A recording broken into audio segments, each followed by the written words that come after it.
Cookies, sablés, macarons, 5000 gâteaux sans additifs ni huile de palme sont fabriqués chaque jour dans cet atelier.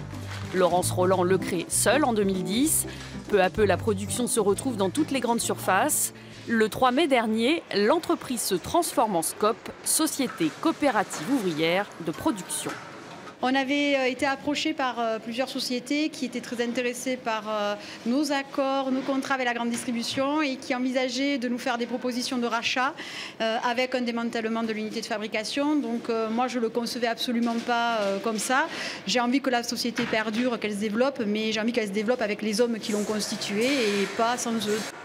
Pour devenir sociétaire, il faut avoir travaillé 2 ans dans l'entreprise. 60% des résultats reviennent à la société, le reste aux salariés.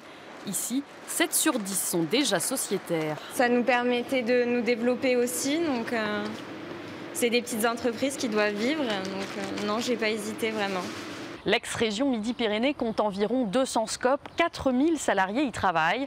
Et contrairement aux idées reçues, une SCOP ne naît pas forcément d'une reprise d'entreprise par les salariés. Elle peut aussi être une création, et ce, dans tous les domaines d'activité. L'Union régionale des SCOP veille depuis 80 ans sur les coopératives, un accompagnement qui favorise les implantations. Sur notre région, nous avons une très forte dynamique, c'est même la plus forte dynamique sur le territoire français en termes de création de SCOP. Ça correspond à un état d'esprit aujourd'hui d'une façon de vouloir créer des entreprises et les faire vivre autrement. Créée en 2017 à Saverdun, la SCOP Digitanie est une entreprise d'insertion spécialisée dans les services du numérique. Ce statut était une évidence. On est sur une entreprise avec des valeurs fortes, avec des engagements forts, avec une ambition forte, parce que créer une entreprise d'insertion dans le numérique, c'est quand même nouveau. Donc le statut SCOP répondait à cet engagement et à cette volonté d'intégrer tout le monde par rapport à son niveau de responsabilité et par rapport à ses compétences.